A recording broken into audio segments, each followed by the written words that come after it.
It's not too late to make someone's holiday season a special one. Start now as an Amazon Delivery Station warehouse associate to earn some extra money for the holidays. You'd help bring joy to thousands near you by preparing packages and loading them up for their final delivery. With night and early morning shifts available through the new year, you'd also have the flexibility to spend time with your loved ones. To start as a delivery station associate, go to amazon.com/holidaywork. Amazon is a proud equal opportunity employer.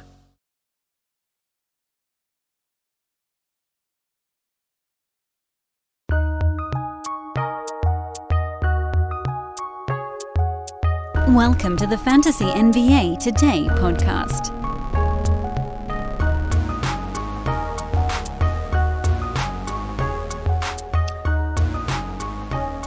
Okay, so I had some time yesterday after I finished up our Reverse Chronological Lightning Round Monday podcast. And you remember, towards the end of the show, I dove into a little bit of the how do we take advantage of this protocol fest going on in the NBA right now. And I guess we can probably call it a COVID fest, because more than likely, because we know most of the NBA is at least one shot deep in vaccination, most two, that they're not going to make these guys quarantine if it was just a brief exposure. So, COVID fest in the NBA.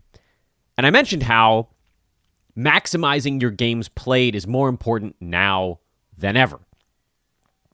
And that is, of course, very much localized in head-to-head daily formats. But then I took a little bit of time last night and this morning, and I thought, you know what?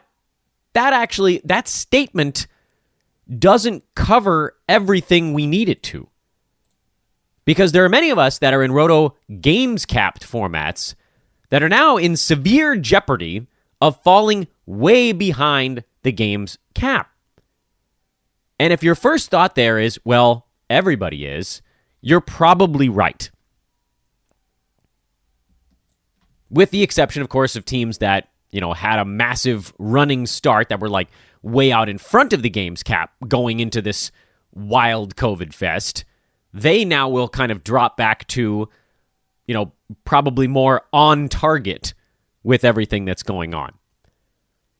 But I thought it'd be worthwhile to spend 6-7 minutes here at the beginning of today's show going into why this is important in two separate reasons. The head-to-head side is fairly straightforward. It's what we talked about at the end of yesterday's podcast, which was basically, look, if everyone in your head-to-head league is being ravaged by COVID right now, and everybody is down 2 or 3 players on top of whatever they have in their injured list slots, then everyone is back on the same level playing field we were before this wild mid to late December spike kicked in. And most of the time, we say streaming is relatively important. If you're in a daily head-to-head league and it's fairly competitive, you pretty much aren't going to win your league unless you do a little bit of streaming. Doesn't have to be a ton. One slot is generally sufficient. If you can squeeze 2 streamer slots, that's great. You can get a couple extra games out of every week. It's not like it's going to turn your team into a juggernaut from a middle-of-the-pack team, but over the course of a year, every other week or something like that, whatever you want to think of it, you probably win one more category than you would have. So if you were going to go 9-9 over a 2-week stretch, you probably go 10-8 over that 2-week stretch. And that adds up over the course of a season. Every other week, you move 2 games above 500, farther ahead because of streaming than you would have otherwise. So 20 regular season weeks, you're basically 20 extra games over 500. It really does add up over the course of the year. Again, it's not this big like, oh, I streamed, so I went from losing 4-5 to winning 8-1 every week. It doesn't swing it like that. But if you stick with it over the whole season, it does dramatically impact your head-to-head team's record. The reason that this is sort of an easy discussion right now is that streaming is sort of important when everybody's getting 50 games out of their team in a given week, and it becomes even more important when instead of beating your opponent in games played 52-50, you're now beating your opponent in games played 38-36 or 38-35 or something like that. But then the question becomes, how do we stream right now? Because heaven forbid, look, if you're in a head-to-head league where you have to make moves the day before, that's nuts. Switch it. Head-to-head leagues need to have the ability to make moves on the day of. It's why I've now tried Yahoo Pro Leagues, and I hate them on the head-to-head side. The fab stuff, having to set that crap a day in advance and not actually knowing ever if you're going to get dudes that you want to pick up, it's annoying as hell. I don't know how you guys do it. To me, it's a really not at all user-friendly way of playing fantasy basketball, but whatever. I think first come, first serve is always fun, so there is an advantage to actually being someone who's attentive to this stuff. And then on top of that, look, like if you're in a day of on head-to-head, you can wait until late in the day. And I believe that you should. Wait until as late as humanly possible to make your moves, because all throughout the morning, and it tends to stop by around lunchtime Pacific time, so probably around the time you're listening to this podcast, that's when we stop getting test results. We get the first batch at like noon Eastern time, and then we get the second batch like 2 or 3 hours later. It seems like each time zone gets their batch back around lunchtime. I probably should look and see if there's a real trend there, but they get their results at around the same time every day, and that's when we get our news. They announce it, and then we re-announce it. So afternoon Pacific time, you're probably in the clear. You can go back and look at when, our fantasy feeds, Ethos Fantasy BK tweets out that someone went into protocols, and you can see when you stop hearing about that on any given day. It's probably by about 1 o'clock Pacific time. So you still have about 3 hours before the NBA starts on a given night to decide what you want to do. But heaven help you, if you make a move in the morning, you are asking for trouble. Unless you're picking up someone who just came back out of protocols, in which case you're probably okay. So like for today, for instance, we already heard that Taylor Horton-Tucker is back out of protocols with no Anthony Davis, no Malik Monk, no Austin Reeves. He's going to get a whole lot to do. He's a really good streamer right now because you could pick him up in the morning after the news broke that he's coming back, knowing he's not about to go back out again. He's out of protocols. He had it. He's good. You're not going to catch it 2 times in 2 weeks. He might have it again before the season's over, depending on what happens here with Omicron, but he's not catching it at back-to-back weeks. It's not happening. It's just not how disease works. His body is still in overdrive, massive immune response. You're not getting it again right now. But that, again, more of a tangential thought. So that's the head-to-head side. What I'd also add on the head-to-head side is streaming is different right now. You are not streaming to maximize your games played per roster slot. You are streaming to minimize missed games per roster slot. It's a little bit of that playoff philosophy. Fact number 1, it's gifting season. Fact number 2, no one returns alcohol. So this year, get everyone on your list the gift of beer, wine, and spirits delivered with Drizzly in under 60 minutes. 60, you heard that right. Right now, Drizzly is giving every new customer $5 off their first order. Just use promo code FAST5 at checkout. Download the Drizzly app or go to drizzly.com. That's DRIZLY.com. And use the promo code FAST5 for $5 off your first order. It's unbelievable. The convenience of home delivery in under 60 minutes. You get it when you need it. Shop across stores so you can choose from a huge selection. Get exactly what you want. Compare prices between stores to get the best deal that you're looking for. Drizzly is the #1 app for alcohol delivery. Again, download the Drizzly app or go to drizzly.com now and use FAST5 at checkout for $5 off your first order. This is for new customers only. And again, get beer, wine, and spirits to your doorstep in 60 minutes. It's not too late to make someone's holiday season a special one. Start now as an Amazon Delivery Station warehouse associate to earn some extra money for the holidays. You'd help bring joy to thousands near you by preparing packages and loading them up for their final delivery. With night and early morning shifts available through the new year, you'd also have the flexibility to spend time with your loved ones. To start as a delivery station associate, go to amazon.com/holidaywork. Amazon is a proud equal opportunity employer. It's a little bit of that silly season philosophy as I spill a soda on my keyboard here mid-podcast, in that, thinking back, for instance, to last year's head-to-head playoffs, I actually had more guys get injured in a given week than I had roster moves in that league in a given week. I had like 7 guys get hurt, and I only had 4 roster moves to make. That's the type of stuff that's happening right now. So if you come into a week and you spend a move on a Monday that isn't related to an injury or a COVID absence, you're probably wasting that move. Because getting that extra game out of that roster slot early in the week might cost you if, say, on Tuesday, you lose 2 guys to COVID, on Wednesday, you lose someone to a real injury, and on Thursday, you lose another guy to COVID. You've now lost Tuesday through Sunday on 2 players. That's 6 days. Wednesday through Sunday of 1 injured player, 5 days of games. And then Thursday through Sunday, that's 4 days of games. Thursday, Friday, Saturday, Sunday on that last one. So that ends up being 21 days of games that you might have lost that week, but you already spent a move on some guy that was healthy anyway.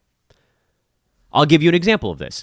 I'm in a pretty damn competitive league, and I've been lately getting my butt handed to me because of non-COVID injuries, because I had guys that actually got hurt before all of this crap happened, and then this crap happened, like CJ McCollum and Jimmy Butler have just been out.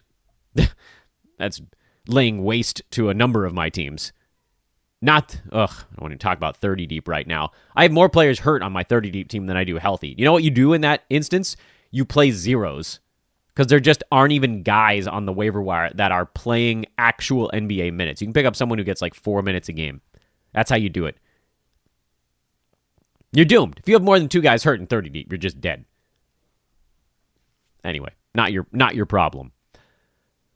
The example I wanted to give here is I have Wayne Ellington on that team, and I would love nothing more than to part with Wayne Ellington on that team as Lakers start to come back, as THT comes back. Dwight Howard is back. By the way, really like Dwight Howard as a pickup in a lot of formats, come to think of it. I would love to be able to move off of Wayne Ellington. I don't think he's going to do very much. I have Javale Mcgee on that team, who I had picked up when DeAndre Ayton was out. But you know what I still have on that team? Javale Mcgee. Because I cannot afford to use a roster move. By the way, I've been kind of lucky because JaVale's had 2 giant games in Suns blowouts. But look, let's be honest. The expectation was that with Ayton back, McGee's going to go back to 15 minutes a game or 13 minutes a game and something like 8 points and 5 rebounds and a block. And that has to be good enough right now. I'd love to move off of him to some streaming option, but I can't drop a healthy player to pick up another healthy player. I need to have my roster moves available for injuries and COVID right now, and you do too. You know what roster move I used in that league? I dropped Tyus Jones. Not because John Morant came back, but because Jones was out. Unfortunately, my other protocol guys are not droppable. Gary Trent is the protocol guy that just went out on that team. I sat on Taylor Horton-Tucker. I didn't have enough moves to get rid of him over the last 9 days. Another example, and I know this is like the cardinal sin in fantasy is to talk about your own teams, but I'm hoping that this gives you guys an indication of how you can win your head-to-head leagues right now. I'm in another league where now it's getting worse by the minute. Freddie VanVleet just went into protocols. Jared Vanderbilt yesterday went into protocols. Andrew Wiggins was already in them. McCollum was already hurt. I think I dropped 2 guys yesterday that were in protocols. Cody Martin I had to drop yesterday because he was in protocols. These are the things you absolutely positively must do. You know who I still have on that team? I have DeAndre Jordan on that damn team. I don't think I can use a move to drop him because I need to make sure I have enough moves to get through the week, to dodge whatever other injuries might pop up. I have Derrick Rose on that team. If he doesn't play tonight, I probably just have to drop him and move on. I need to max up. Jared Vanderbilt, probably I have to drop and move on, which sucks because he's been a top 90 guy for the better part of a month and a half now. It's really hard. The way you can, and the thing is, if your opponent isn't doing this stuff, and they also have 2, 3, 4 guys that are getting smoked by COVID, and you're each playing on pace to get like 37 games in a head-to-head matchup, by beating them by 3 or 4 games, you're almost definitely locking in a weekly win. Now, on the Roto side, I think the difference here is that you kind of treat your roster the same way, but you're going for short-term fill-ins. In head-to-head, you wait until the last minute to make sure the guy you're picking up doesn't miss the very next game. In Roto, you can pick guys up the day before, in the morning, whatever it is, if you think they have a great shot to play 40 minutes right now. But Roto streaming is actually becoming more important, as confusing as it might be. You know, a weirdo or a goofball pickup, like if the Bucks sat their entire team again, you might want to just grab one of those guys for one game. So in Roto right now, you really have to be keyed in on the injury replacements. In head-to-head, I think you need to be keyed in on who's hurt on your team. That was more than 6 minutes. Sorry about that. Welcome to Fantasy NBA Today. This is Dan Bespris. And the show, of course, is a Sports Ethos presentation. And I want to kind of start things by reminding you guys that this show is brought to you by our friends at Thrive Fantasy. A nice handful of you have signed up over there. I would encourage you, more of you, to do the same. Win some money here over the next couple of days. Prop up. It's really fun. Do you think that, I don't know, did you think Steph Curry was going to have 30-plus points yesterday? Maybe you go to Thrive Fantasy and you pick the over. What do you think is going to happen tonight? Yeah, weirdo cards tonight. What do you think Jalen Brunson's going to do tonight? I don't think he's actually on the chart there for Thrive. But, you know, you look at some of the superstars that might be out there tonight. What about Dame? What do you think Dame's going to do tonight? Kat, Braun, Russ, Chris Paul, Devin Booker. What do you think those guys are going to do tonight? Isn't that easier than looking at all these teams and saying, I wonder what Herb Jones is going to do tonight? Because that's what regular DFS is. At Thrive Fantasy, you don't need to know what Herb Jones is going to do. You don't need to. It's so much more straightforward. It's such a more fun niche of DFS to play in. So please go to Thrive Fantasy, sign up using promo code ETHOS, and I'm going to try to do a better job today of making sure that I get all of the links in your face. So follow me on Twitter at Dan Bespris, DanBesbris. I'm going to get the Thrive Fantasy links in your face. And here's another important thing I want you following on.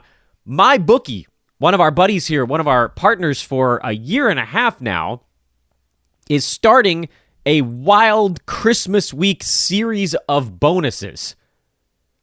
It's actually longer than that. 12 days of giveaways at mybookie.ag right now. And this is not just for new customers. This is for anyone over there. So if you have an existing account at mybookie.ag, make sure you log in every single day between today, the 21st of December, and January 1st.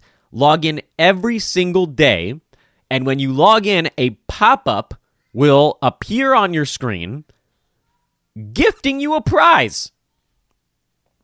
Today is a $10 casino chip. All you got to do is log in. There will be free casino chips. There will be free slot machine spin prizes. There will be odds boosts. It is every day between today and January 1st. And on December 24th, the day before Christmas, they're having a Bad Santa party where every 4, I think, or 6 hours, they're gifting more prizes. So that one's all day long. You just log in every few hours on the 24th, and you get different prizes all day long. These are $10 chips in the casino, free spins in the slot. Whatever you win when you use those freebies, you keep. One of our good buddies that works with us here at Hoopball, Andre, shout out, used his free spin, and he's been winning 10, 15, 20, sometimes as many as $50 on these things. That you get to keep.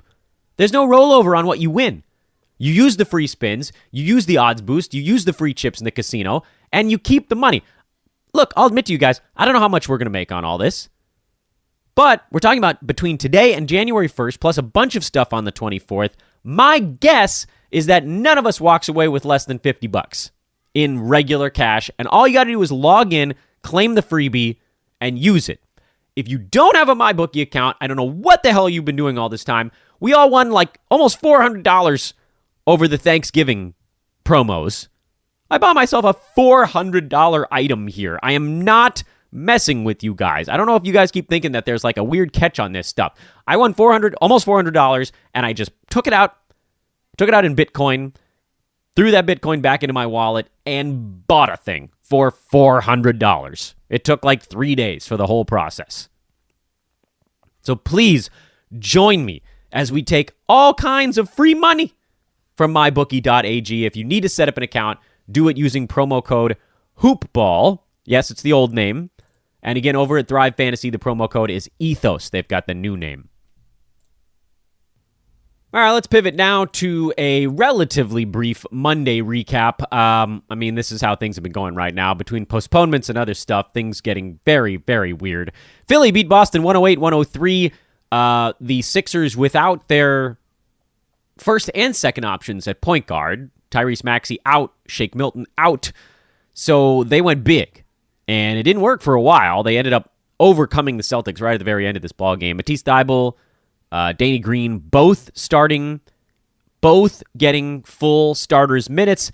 If that happens again, you start them both. I mean, we saw very clearly here, those two guys had 4 and 5 defensive stats respectively. Danny Green adding a couple of three-pointers. He's probably the better option between those two things. Just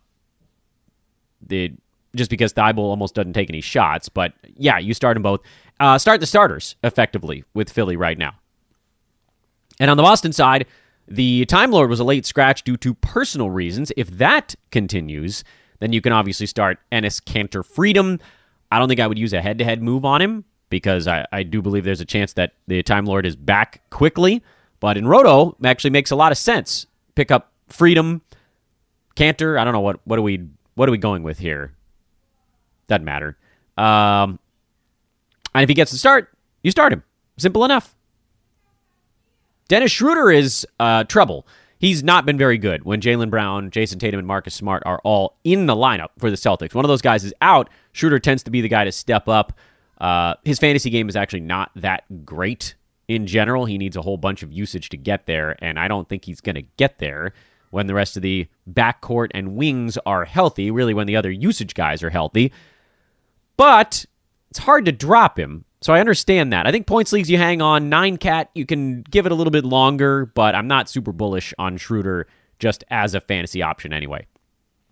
Chicago blew out Houston, and of course figuring out who the hell is going to do stuff on the Rockets on a given night is an adventure.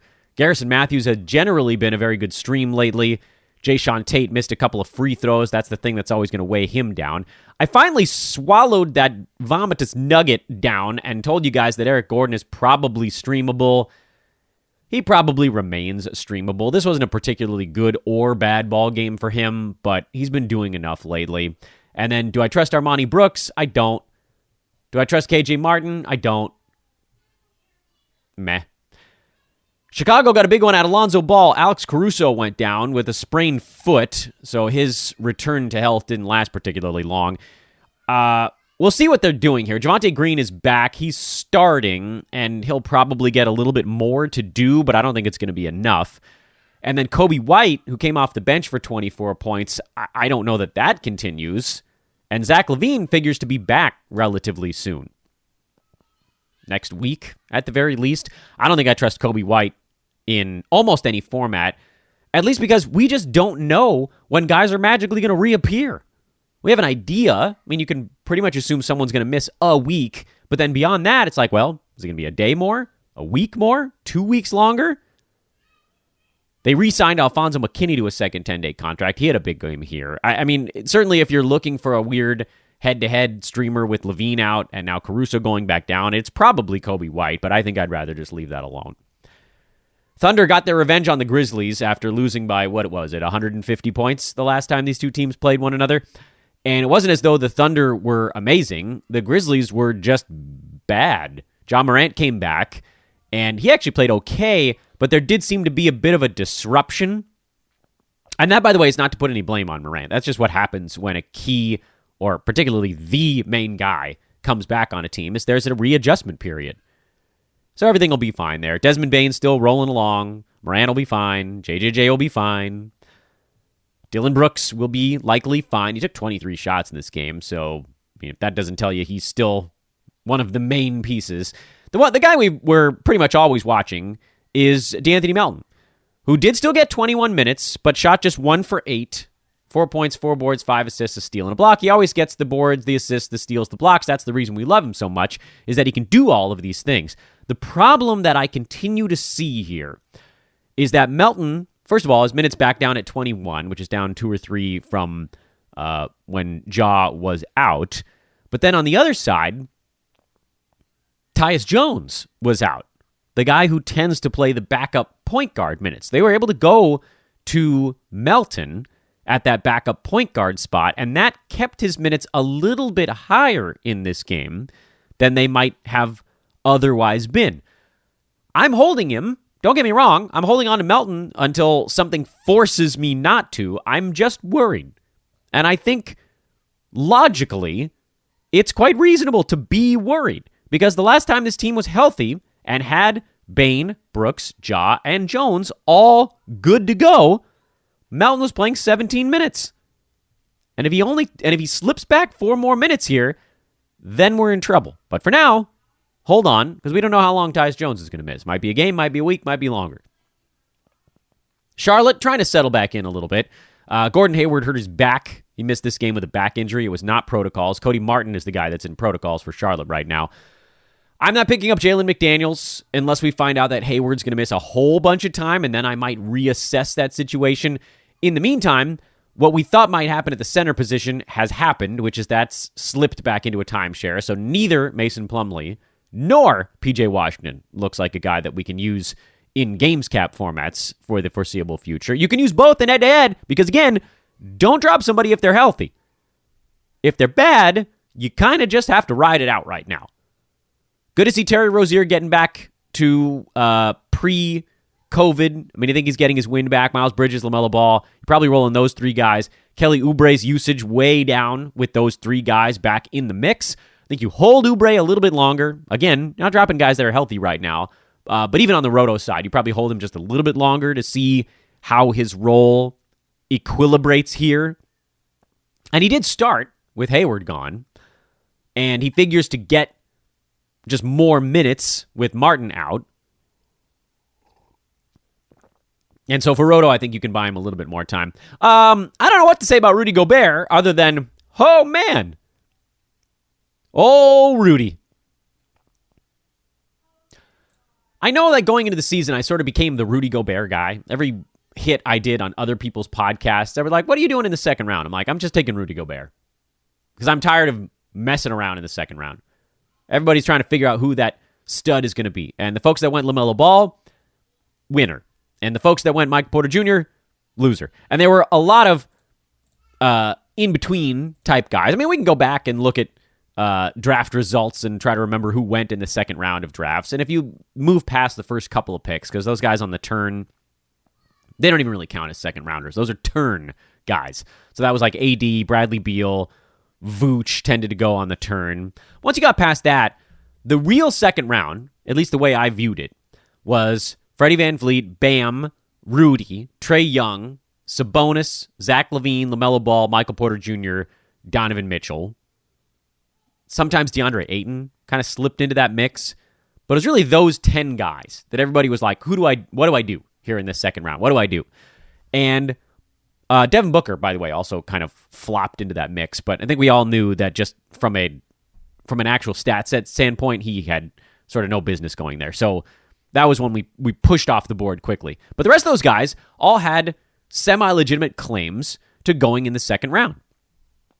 And Freddie VanVleet, prior to dropping into protocols right now, he's number 11 on a per-game basis, so that one's working out relatively well. And also, I think he felt like a relatively safe one, minus the injury stuff. Bam, who felt like a really safe one, came in with a busted knee that nobody knew about. That sucks, because I liked Bam. That one's hurting, because I did end up with him in one or two spots.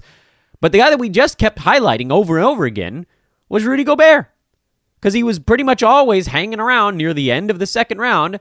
Nobody wanted him because everybody was afraid of free throw, and they should be. I mean, one good game for him yesterday does not a free throw fix. But there he is again. Number 15 on a per-game basis. Ridiculously durable again. He's played in 30 games. I don't remember precisely how many games the Jazz have played off the top of my head. I suppose we can look it up while we're putzing around here. 30. He's played in 30 out of 30. Hasn't missed a game yet. Again, hyper durable. By totals, he's number 6. He's behind Steph, KD, who everybody's catching up to now because of protocols, Jokic, who had the hand thing, or the elbow thing, Cat, who has also been durable, and then Miles Bridges, who has been incredibly durable and plays for a team that's had more games than everybody else. So that one's not super fair. I mean, the Hornets have played 3 more games than the Jazz, so shave 3 games off of that, move him back down the board a little bit. Bridges is number 27 on a per-game basis, so if he was at 30 games like Gobert was, he'd probably be more like around the turn as opposed to 33. So that was a little bit unfair. But if you look at the rest of these guys, they're all teams that played around 30 games. Miles Turner's number 10, JV's number 11, VanVleet was 12, Chris Paul 13, and there's Donovan Mitchell at 14. Point of all this is, sometimes it's okay to go boring, and Rudy Gobert hit a whole bunch of free throws yesterday in the weird twist game of the century, and it was weird.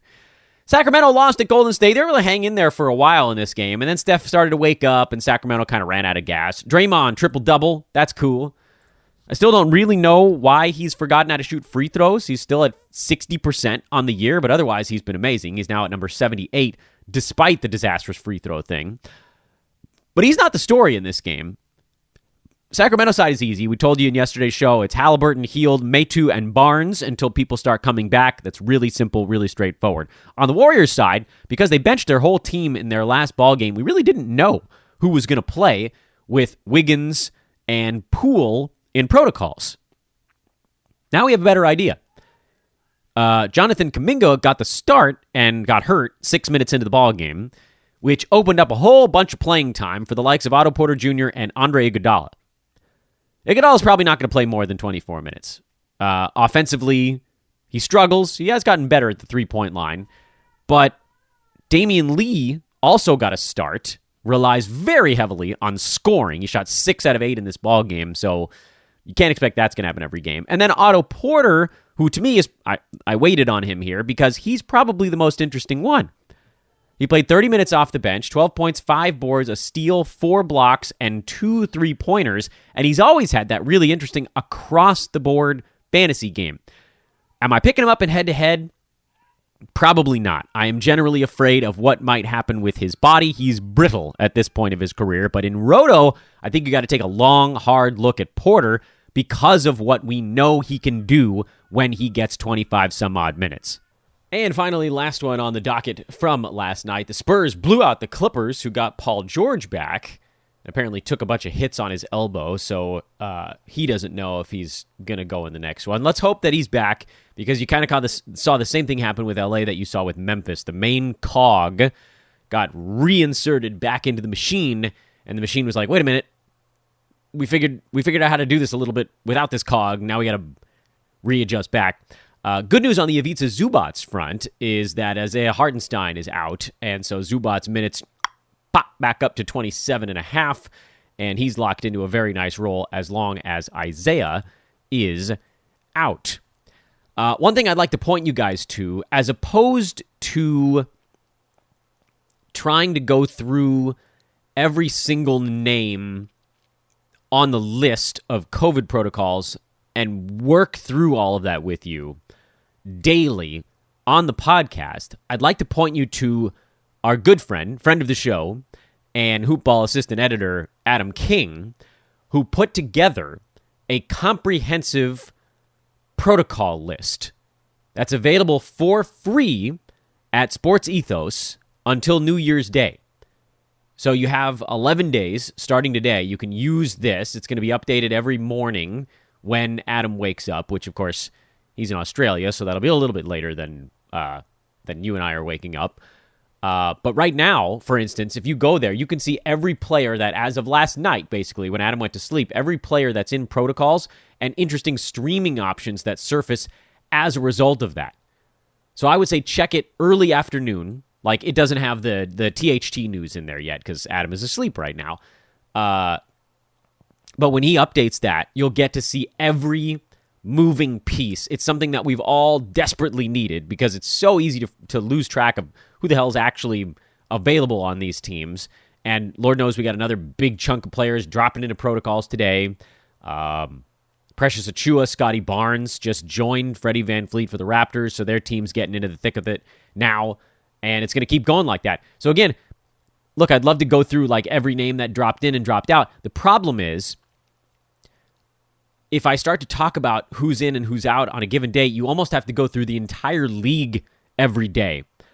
That's a dumb way to spend a podcast because I have other things I wanted to get through, namely what happened the night before, strategy discussions, things of that nature. So, big thank you to Adam, who I was hoping to have on the show today, but my schedule got screwed up. I'm hoping we can get Adam on tomorrow. He can talk a bit about this pet project he's undertaken. On January 1st, it's going to move behind the paywall for Fantasy Pass subscribers at Sports Ethos, but I would encourage all of you guys to check that thing out now. It's really, really useful, and it'll be very useful again in about 2 hours when our good buddy Adam is up and updating things. So wonderful work by Adam King, who, of course, you can follow on Twitter at AdamKing91. If you want to find the link to this, I retweeted it last night. I quote tweeted it last night, but it's coming through on the Ethos Fantasy BK Twitter feed about every 4 or 5 hours. The link is getting tweeted out to make sure that people are seeing it, because it really is an unbelievably useful tool that Adam and the Sports Ethos guys have put together, and I would suggest you guys go check that out. So follow me on Twitter as well, at Dan Vespris. He's Adam King. Hopefully we'll, again, get to talk to him live tomorrow about this project. More players and protocols. The madness continues. Let's survive it, guys. I mean that, I guess, literally and figuratively, but hopefully the discussion at the beginning of this show was somewhat useful, and we'll just keep partying along here.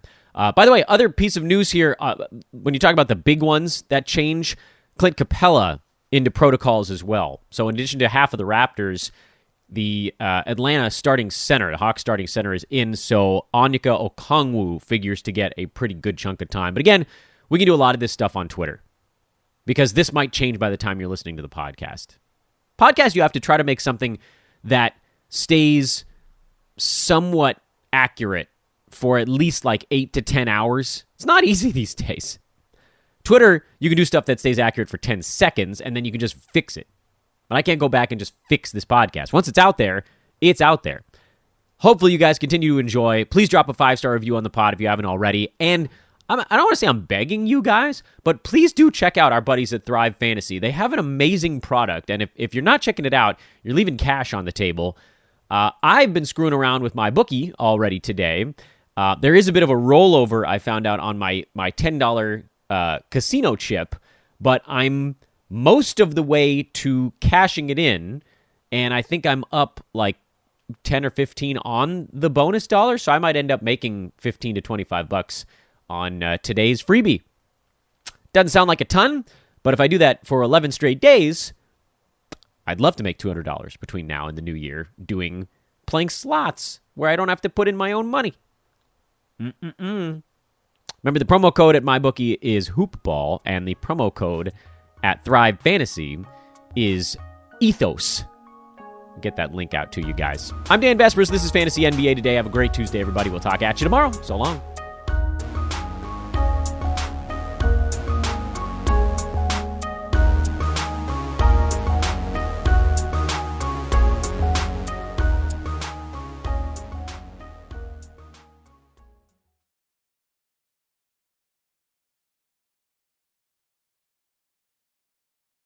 It's not too late to make someone's holiday season a special one. Start now as an Amazon Delivery Station warehouse associate to earn some extra money for the holidays. You'd help bring joy to thousands near you by preparing packages and loading them up for their final delivery.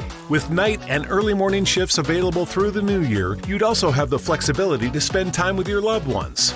To start as a delivery station associate, go to amazon.com/holidaywork. Amazon is a proud equal opportunity employer.